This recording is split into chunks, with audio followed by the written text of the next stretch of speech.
दूसरी पत्नी सुरुचि को बहुत अधिक प्रेम करते थे, इसलिए महल में वही रहती थी और सुनीति के लिए बाहर कुटिया बनी हुई थी, सुनीति उसमें रहती थी।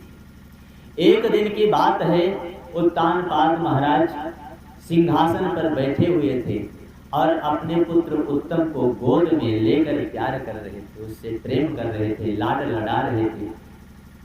उसी समय ध्रुव जी वहां आ पहुंचे और उन्होंने भी चाहा कि मैं अपने पिता के गोद में बैठूं।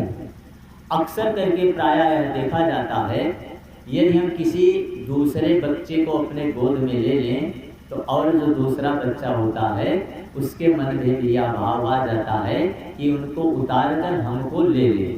ऐसा देखा जाता है और बच्चों में होता भी है। इसी से मानो ध्रुव भी अपने मन में लालसा कर रहे हैं कि मैं इनके गोद में बैठ जाऊं। ध्रुव जी महाराज जब अपने पिता उत्तानपाद के गोद में बैठने के लिए आगे बढ़े और हाथों को पकड़ा, इतने में ही उनकी दूसरी माता, सौतेली माता सुरुचि ने उनके हाथ को पकड़कर नीचे कर दिया। बोली, बेटा अभी तुम राज सिंहासन पर अपने पिता के गोद में बैठने के योग्य नहीं हो। यदि आपको आपके पिता के गोद में बैठने की इच्छा है तो तुम परमात्मा का ध्यान करो और उनसे यह कामना करो कि आपको मेरे गर्भ से जन्म दे।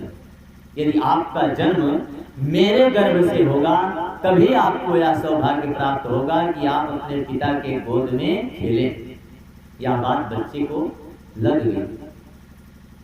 वह शीघ्र अपनी माता सुनीति के पास आया और माता से बोला, माता मैं आज पिता के गोद में बैठना चाहा, लेकिन माता ने मुझे दूर करते हुए कहा कि यदि तुम्हें अपने पिता की गोद में बैठना है तो तुम परमात्मा का ध्यान करो, उनसे पूजन करो, उनका आग्रह करके उनसे कहो कि मुझे आपके गोद से जन्म मिले, सुरुचि के गोद से गर्भ से जन्म मिले, तभी आप अपने पिता के गोद में बैठने को पाएंगे। मां सुनीति ने ऐसा सुनकर अपने बेटे को गोद में ले लिया, लाड लड़ाते हुए बैठाया और कहा, माता सुनीति ने कहा, नायं ततः पक्षम पलाश लोचनाद दुःखं चित्तं ते मृगयामि कंचन यो मृगयते हस्त गृहीत पक्षयाम्या सीते तिरंग विस्मय मड़ाया। बेटा, वो जो परम पिता हैं जिनकी बात माता ने की कि जिनकी आराधना करने से तुम्हारा जन्म मेरे गर्भ से हो और आप पिता के गोद में बैठो, वह भगवान हरि कमल लोचन है। हरि को छोड़कर इस समय तुम्हारी माता ने सच ही कहा है, उन परम पिता को छोड़कर और तुम्हारे दुख को दूर करने वाला इस जगत में कोई नहीं है। वही तुम्हारे कष्ट को दूर करने वाले हैं। इसलिए मेरी मानो तो तुम्हारी माता ने सही ही कहा। आज की माता होती तो अपने बेटे को यह शिक्षा न देती। वो कहती, बेटा आप खाओ पियो, युद्ध में कुशल बनो और बड़े होकर अपने भाई को मारकर और अपने पिता से राज्य को छीन लो और राज सिंहासन पर बैठो। लेकिन माता सुनीति आज कह रही है कि बेटा, आपकी माता ने जो कहा वह बिल्कुल सत्य कहा।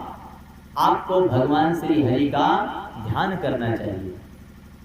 आज माता कहती है, बेटा यदि पिता की गोद नहीं मिली तो कोई बात नहीं, आप परम पिता की गोद को प्राप्त करो। उस पिता से उतनी विशेष महत्वता नहीं है, लेकिन परम पिता की बड़ी ही महत्वता है कि वे पिता पिता के पिता नहीं, वे पिता पिता के पिता नहीं और तेरे लोक पिता कहलाते हैं। और वे पिता वे ऐसे पिता हैं कि वे पिता बेपता विपदा में जो सबका हाथ बढ़ाते हैं, जो सबका हाथ बटाते हैं। बेटा ध्रुव, माता जी बताओ, ध्रुव जी कह रहे हैं माता जी बताओ वो परम पिता हमको मिलेंगे कहाँ? जो पिता के भी पिता हैं, सभी इस जगत के पिता हैं, वो परम पिता हमको कहाँ मिलेंगे? उनकी खोज मैं कहाँ करूं? मुझे उनके पास जाना है। माता कहती है बेटा वह परम पिता कण कण में रहता है, ऐसी कोई जगह नहीं है जहां वह न रहता है। कि वह मुझ में है, वह तुझ में है, और इस घर में है, इस घास में है, और इस जल में है, इस वायु में है, इस अग्नि में है, आकाश में है। परमात्मा तो समस्त जगहों पर विद्यमान है। जब धरा अकुलाई है अत्याचारों से राक्षसों के, और धरा गौ का रूप धारण करके देवताओं के पास गई। देवता धरा अर्थात माता पृथ्वी को, गौ रूपी पृथ्वी को लेकर ब्रह्मा जी के पास गए उनके कष्ट को बताने के लिए। ब्रह्मा जी भगवान शिव जी के पास गए, सभी को लेकर शिव जी के पास पहुंचे ब्रह्मा जी।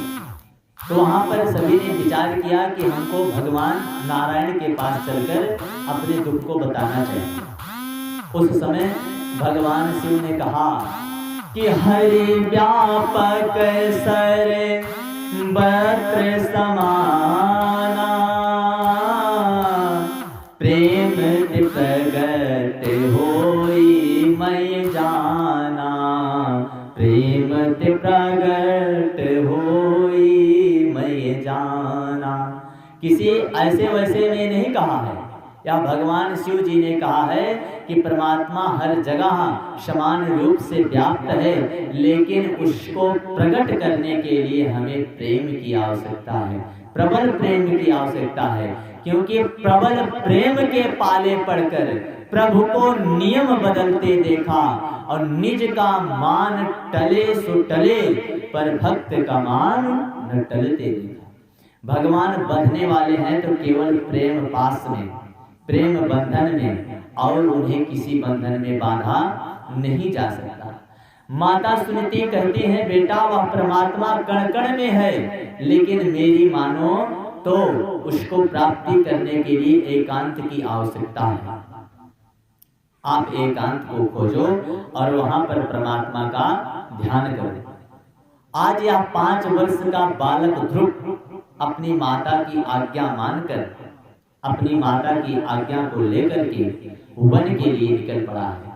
भगवान हरि का स्मरण करते हुए वन के लिए निकला है। 5 वर्ष का बालक वन के लिए चल पड़ा कि भक्त कहता है मुझे राम चरण प्यारा है, भक्त कहता है मुझे राम चरण प्यारा है, तो राम कहते हैं मुझे भक्त भजन प्यारा है। यदि एक भक्त कहता है कि मुझे प्रभु का चरणों से बड़ी ही प्रीति है, प्रेम है, तो प्रभु भी कहते हैं मुझे भक्तों के भजन भी बहुत प्रिय है। यदि तुम्हें मैं प्रिय हूँ तो मुझे तुम भी प्रिय हो। कि भक्त कहता है मुझे राम चरण प्यारा है, तो राम कहते हैं मुझे भक्त भजन प्यारा है। अरे भक्त कहता है मैंने छोड़ दिया घर तुम पर। भक्त, एक भक्त जो अपने घर को छोड़ देता है और परमात्मा से कहता है कि मैंने आपके लिए अपना घर छोड़ दिया, आपने मेरे लिए क्या किया? तो परमात्मा भी कहते हैं कि भक्त कहता है मैंने छोड़ दिया घर तुम पर, और राम कहते हैं मैंने बैकुंठ को विसारा है। राम कहते हैं मैंने बैकुंठ को विसारा है। भक्त कहता है कि मैंने खाक रमाई तन पर, राम कहते हैं मैंने जटाजूट धारा है। मैंने भी भक्तों के लिए बैकुंठ लोक का त्याग करके राम के रूप में आया, जटा धारण किया। राज्य मिलने वाला था लेकिन मैंने राज्य का त्याग किया, बन बन फिरे हैं। मैंने भी भक्तों के लिए किया है। मेरे प्यारे, आजकल के लोग कहते हैं अरे आज देखिए 5 वर्ष का बालक भजन करने के लिए निकला, लेकिन आज के लोग छोटी उम्र में भजन नहीं करते। यदि वो देखेंगे कि हमारा बच्चा भक्ति भजन में ज्यादा लग रहा है तो उसको रोक देंगे। बोले अभी ये सब मत करो, अभी बहुत उम्र पड़ी है, वृद्धावस्था में। कब? जब कृष्ण शब्द के क्री धातु को हम नहीं बोल पाएंगे, क्री अक्षर को हम नहीं बोल पाएंगे। यदि हमारे मुख में दांत ना होगा तो हम क्री शब्द को बोल ही नहीं सकते। और ऐसी समय में लोग कहते हैं कि अब परमात्मा का नाम सत्य है, अब परमात्मा का नाम लो। कि आंख पे तनेगा जाला, नाक से बहेगा नाला, और लाठी से पड़ेगा पाला जरा जिंदगानी में।